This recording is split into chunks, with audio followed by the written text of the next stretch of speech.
সবাই কেমন আছো?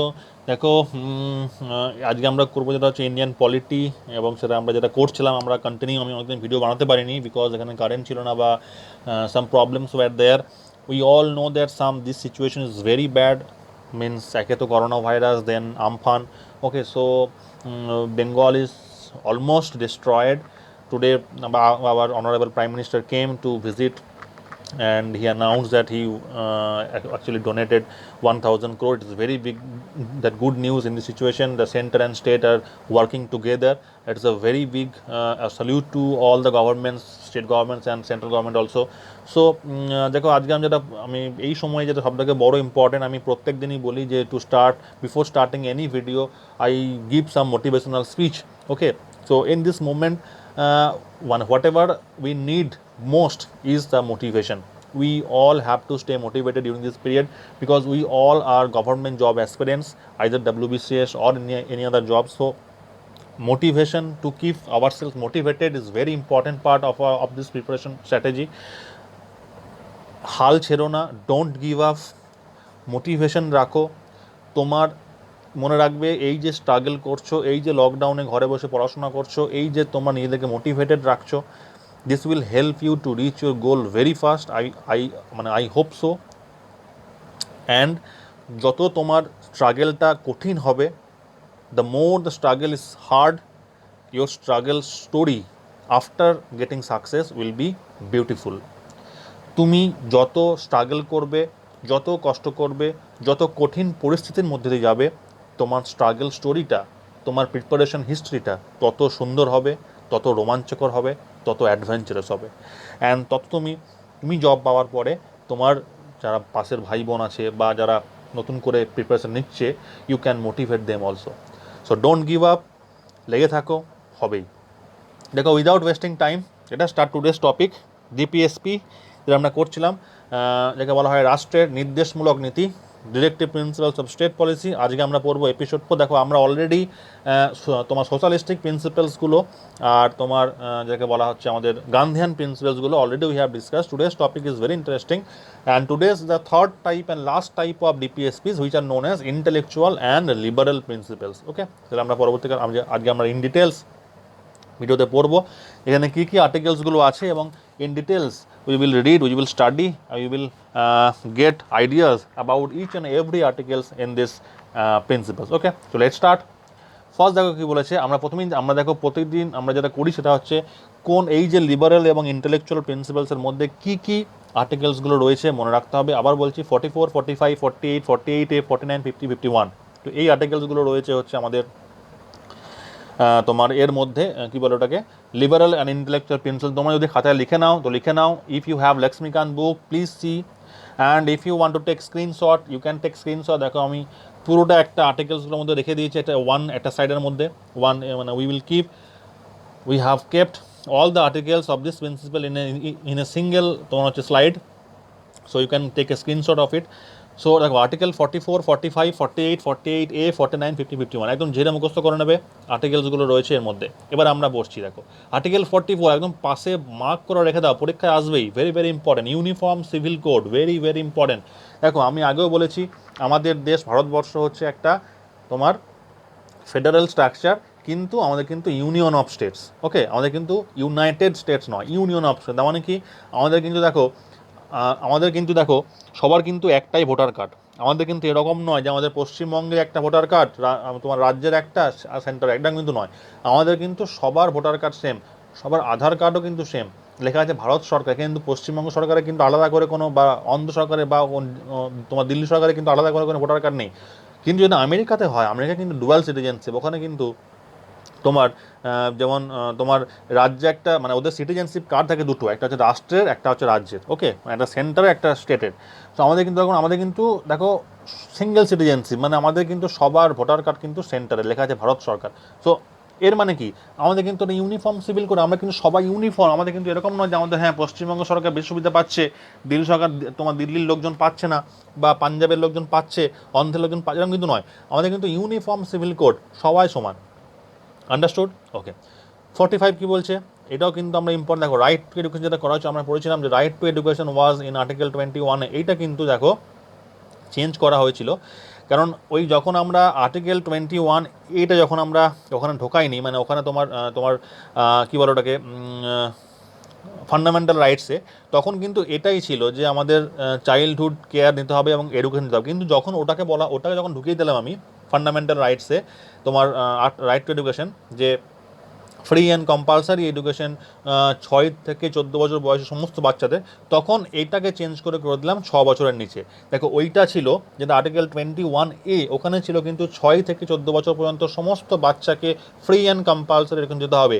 তাহলে ওইটা ছিল 6 থেকে 14, তাহলে 6 বছর নিচে কি হবে, ওইটার জন্য আমি এটা করে দিলাম। দেখো আর্টিকেল 45 কি বলছে, to provide early childhood care and education for all children until they complete the age of 6 years. এটা ছিল এটা হচ্ছে কি 6 বছর নিচে, যদিও এটা ফান্ডামেন্টাল রাইটস নয়, এটা ডিপিএস, মানে the state has to give education. Okay, next কি বলছে দেখো আর্টিকেল 48 কি বলছে, to organise animal husbandry and on modern and scientific lines.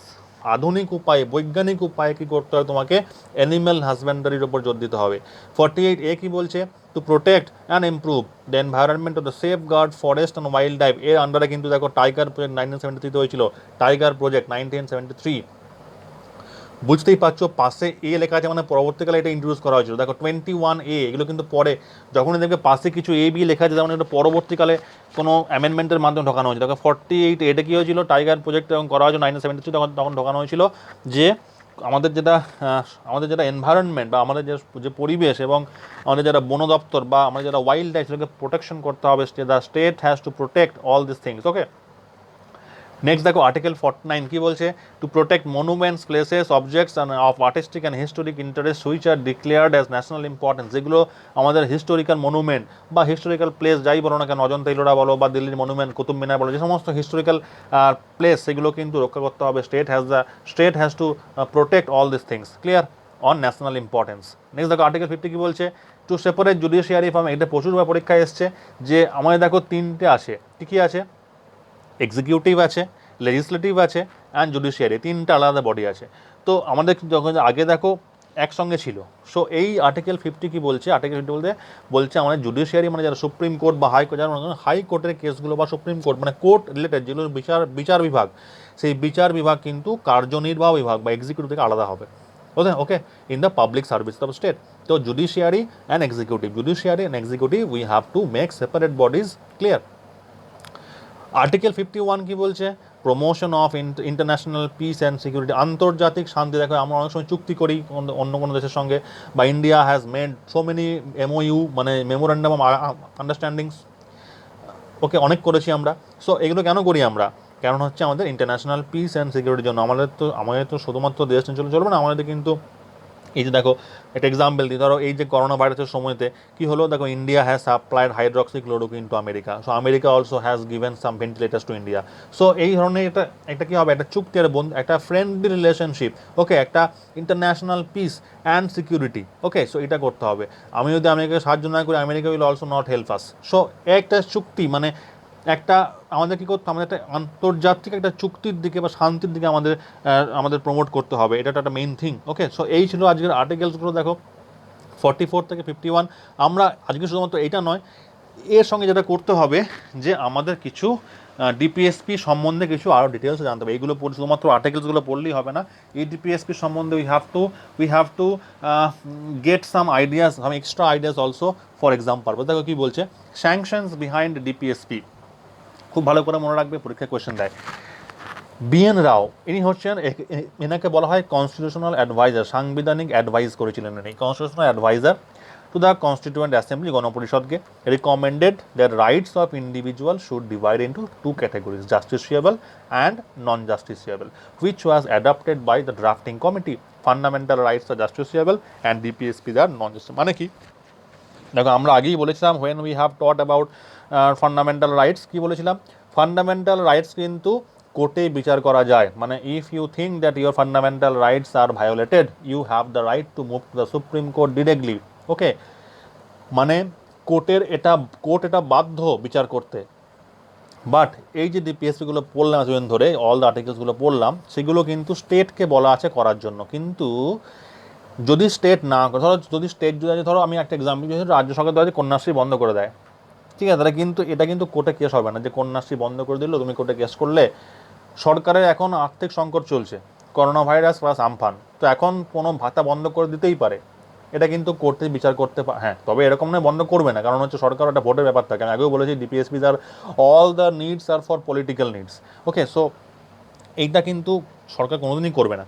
আমি একটা এক্সাম্পল দিলাম। সো দেখো এটা কি বলছে, আমাদের বিএন রাও বলেছিলেন, যিনি ছিলেন কনস্টিটিউশনাল অ্যাডভাইজার গণপরিষদে, তিনি বলেছিলেন যে এই যে রাইটসগুলোকে দুটো ভাগে ভাগ করা যেতে পারে, একটা জাস্টিসেবল মানে একটা বিচার বিভাগীয় যেগুলো বিচার পায়, আরেকটা যেটা বিচার পায় নন জাস্টিসেবল। সো ফান্ডামেন্টাল রাইটসগুলোকে বলা হয় জাস্টিসেবল, আমরা সবাই জানি, আগেও পড়েছি আমরা, অ্যান্ড ডিপিএসপিগুলো হচ্ছে নন জাস্টিসেবল, এগুলো বিচার পায় না। ওকে, Article 37 says that DPSPs are non-justiciable, but these principles are fundamental in governance in the country and it shall be the duty of state to apply these principles in making laws.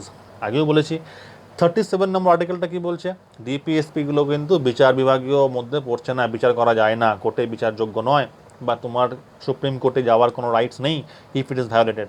But এই যে প্রিন্সিপালসগুলো কিন্তু fundamental, কেন এটা স্টেটকে করতেই হবে, এটা কোনো একটা কেউ ধরো কন্যাশ্রী করেছে মানে সেটা কিন্তু অবশ্যই লোকে ভালো কাজ হচ্ছে, অবশ্যই অবভিয়াসলি যে হচ্ছে, কন্যাশ্রী বাইরে প্রাইজও পেয়েছে, অ্যাওয়ার্ডও পেয়েছে, সো কন্যাশ্রী কিন্তু অবশ্যই এটা খুব ভালো প্রকল্প, obviously good project for our state government. But যদি এটা বন্ধ করে দেওয়াই যায়, কিন্তু এটা বন্ধ করে দিলে কিন্তু অনেক লোকেরা কিন্তু ক্ষতি হয়ে যাবে, অনেক লোকে টাকা পাচ্ছে, একটা ভালো অ্যামাউন্ট টাকা পাচ্ছে যারা পড়াশোনা করছে বা যে সমস্ত মেয়েরা।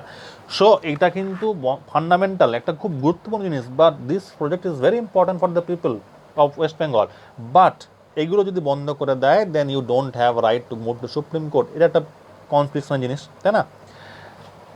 নেক্সট কি বলছি দেখো, they impose the moral obligation on the state authorities for their applications but the real force is political. আমি এটা আগে আমি এটা ফার্স্ট দিন থেকে বলে আসছি, since the first I am telling, সমস্ত কিছু লোকের ভালো হচ্ছে, সব ঠিক আছে, পাবলিক ওয়েলফেয়ার হচ্ছে, কিন্তু এর ধান্দা কিন্তু একটাই, ভোট আদায় করা। তুমি যত তুমি লোককে টাকা দেবে, তুমি কন্যাশ্রী দাও, যুবশ্রী দাও, বা প্রধানমন্ত্রী গ্রাম যোজনা করো, প্রধানমন্ত্রী পিএম কিষাণ করো, পিএম তোমার হচ্ছে উজ্জ্বল যোজনা করো, উজ্জ্বলা যোজনা যে গ্যাস দিচ্ছে, তো সমস্ত কিছু অল দ্য স্কিমস আর ওকে, বাট এর ধান্দা কি, স্বার্থ কি, ভোট। তুমি আমাদেরকে ভোট দাও, ভোট দিলে দেখবেন তোমার দেখবে নেতারা বলে ভোট দেন সব দেব, তো এটা ইয়ে করছি। সো এটা কিন্তু সমস্ত পলিটিক্যাল, মানে সমস্ত এটা কিন্তু পলিটিক্যাল, এটা কিন্তু কোনো সব ঠিক আছে পাবলিক ওয়েলফেয়ারের জন্য হয়, কিন্তু মেইন নিড রিয়েল ফোর্সটা কি, পলিটিক্যাল। আমি একটা কথা বলে দিই এখানে, দেখো আমি বোঝানোর সময় অনেক সময় কোনো পার্টির নিয়ে কথা বলি বা কোনো রাজনৈতিক তোমার দল নিয়ে কথা বলি, কিন্তু এরকম নয় যে আমি কোনো দলের স্বার্থে বা দলের পক্ষে বিপক্ষে, just I give examples of these schemes to make the concept clear, nothing else. Okay, don't think that I am এই পার্টির, আমি ওই পার্টির, এরকম কিন্তু নয়, জাস্ট ওকে। সো আমি বলে দিচ্ছি এটা, আমি কিন্তু ভেবো না যে আমি এই পার্টির ওই পার্টির, just to make the concept clear I have to give some examples, nothing else. আমি এই মানে এরকম রিয়েল লাইফের এক্সাম্পলস না দিলে তুমি এগুলো বুঝতে পারবে না, just that's why I am giving. Okay leave it. So next কি বলছে দেখো, according to Alladi Krishnaswamy Iyer, no ministry responsible to the people can afford light-heartedly to ignore the provisions of Part 4 of the Constitution. বলছে এই যে আল্লাদি কৃষ্ণস্বামী আয়ার কি বলেছিলেন, বলেছে কোনো মন্ত্র কি, সে স্বাস্থ্যমন্ত্র কি হোক আর কোনো শিক্ষামন্ত্র কি হোক, যে কোনো মন্ত্র কিন্তু রেসপন্সিবল নয়, মানে no ministry responsible to the people can afford light heartedly, মানে কোনো ঠিক আছে আমি মানলাম যে এটা তোমার বিচারযোগ্য নয়, বিচার করা যায় না, the people don't have right to move to Supreme court, কিন্তু কোনো মন্ত্রক কিন্তু এটা হালকাভাবে নেবে না, কোনো মন্ত্রক কিন্তু চাইবে না কন্যাশ্রী বন্ধ হয়ে যাক, কোনো মন্ত্র চাইবে না স্বাস্থ্যসাথী কার্ড বন্ধ হয়ে যাক। So no ministry is responsible, okay, but ministries also have to take responsibility, because ওরা আমাদের জননেতা, আমি ওদেরকে ভোট দিয়েছি, so they have to do something for the people of the state, তাই না? এটা কিন্তু ওদেরও একটা তোমার ডিউটি। নেক্সট কি বলছে দেখো, framers made it non justiciable and no enforceable. দেখো এই যে আমি বারবার ধরে বলছি যে ডিপিএসপিগুলো নন জাস্টিসিয়েবল হয়, কোনো কোর্টে বিচারাধীন নয় বা বিচারযোগ্য নয়, এর কারণ কি? কারণ অবশ্যই আছে, কারণ দেখো, the country did not pauses sufficient financial resources to implement them. দেখো আমি যদি এগুলোকে ফান্ডামেন্টাল ধরো, আজকে ধরো আমফান হয়েছে, করোনা ভাইরাস চলছে, আজকে আমাদের পশ্চিমবঙ্গ সরকার চাইলেই কিন্তু কন্যাশ্রী বন্ধ করতেই পারে না, মানে কিছুই হবে না। বাট এটা কিন্তু আমি ধরো বন্ধ, এটা যদি এবার ধরো একটা একটা একটা একটা এক্সাম্পল দিই, ধরো আজকে কন্যাশ্রী বন্ধ হয়ে গেল, তুমি কোর্টে গিয়ে কেস করলে, তাহলে একটা বিশাল ব্যাপার হয়ে যাবে, তাই না?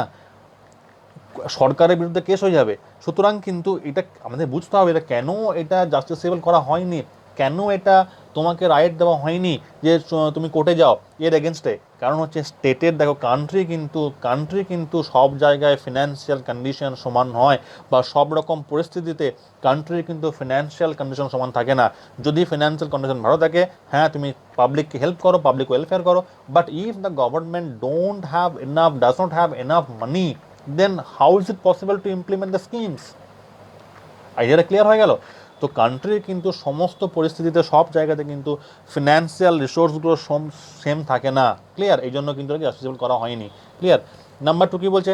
Presence of vast diversity and backwardness in the country would stand in the way of their implement. দেখো আমাদের কিন্তু ইন্ডিয়া হচ্ছে প্রচুর ডাইভার্সিটির দেশ। তুমি সাউথে যাও, একরকম কালচার, একরকম ইনকাম, একরকম এমপ্লয়মেন্ট, একরকম পরিবেশ, একরকম খাওয়া দাওয়া। তুমি ওয়েস্ট বেঙ্গলে এসো, ডিফারেন্ট। তুমি কাশ্মীরে যাও, ডিফারেন্ট। তুমি মেঘালয়ে যাও, সিকিম যাও, ডিফারেন্ট। আর তুমি রাজস্থান যাও, different. So all vast diverse country, সমস্ত রকমের, সমস্ত জাতির, সমস্ত ভাষার, সমস্ত চাকরির, সমস্ত পেশার, সমস্ত বৃত্তির লোকজন আছে, সমস্ত রাজ্যের ইনকাম ডিফারেন্ট। কোনো রাজ্য পেট্রোলিয়াম ইনকাম, তো কোনো রাজ্য ধানে ইনকাম, বা কোনো রাজ্য গমে ইনকাম, কোনো রাজ্যে কটন ইনকাম, কোনো রাজ্যে চাই income. So different income, different varieties are there. So ইন্ডিয়াতে কিন্তু সমস্ত জায়গাতে ভ্যারাইটি, মানে সমস্ত জায়গাতে কিন্তু সমান ইনকাম নয়, বা সমস্ত জায়গাতে কিন্তু সমান ইমপ্লিমেন্ট করা যায় না। It is not possible. দেখো আমাদের কিন্তু নর্থ ইস্টের লোকেরা কিন্তু অনেক দে গেট মোর, মানে more benefits compare to us. Okay, north ইস্টে কিন্তু অনেক তারা সুযোগ সুবিধা পায়, বিকজ ওই কিন্তু শিডিউলড এরিয়া।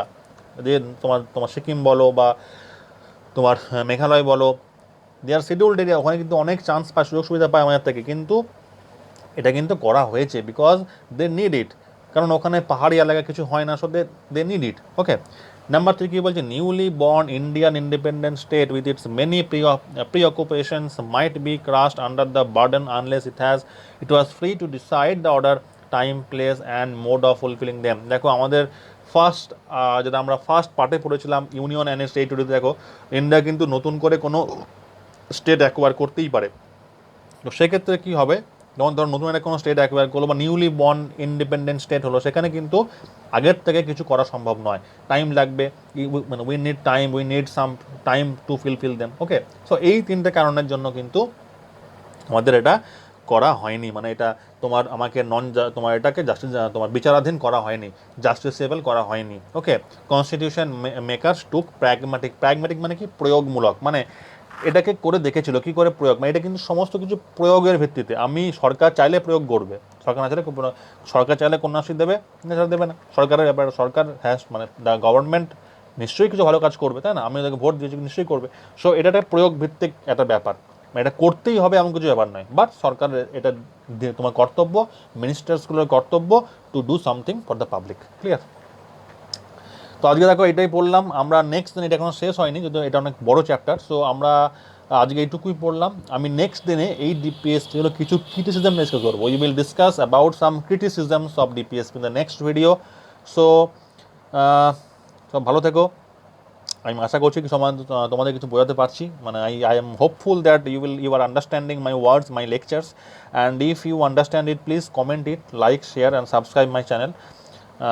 আমি আরও কিছু ভিডিওস দেবো, আমি আরও কিছু মোটিভেশনাল ভিডিওস আনবো খুব শিগগিরই, বিকজ এই লকডাউনের সময়তে অল অফ আস আর মানে কী বলবো, মানে আর গিভিং আপ।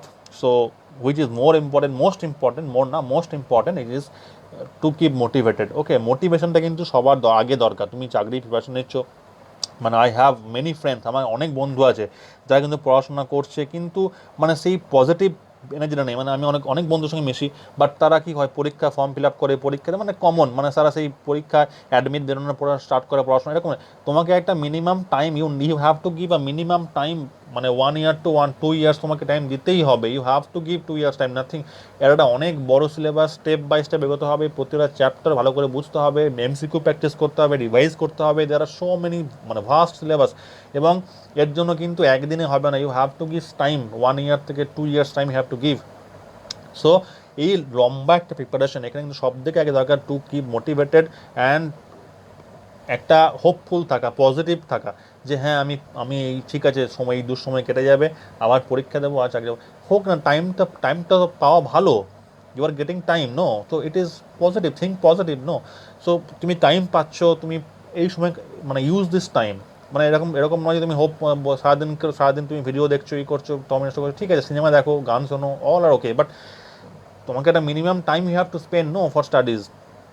সো আবার আমরা পরের ভিডিও আনবো, দেখা হচ্ছে খুব শিগগিরই। Stay home, stay safe, thank you.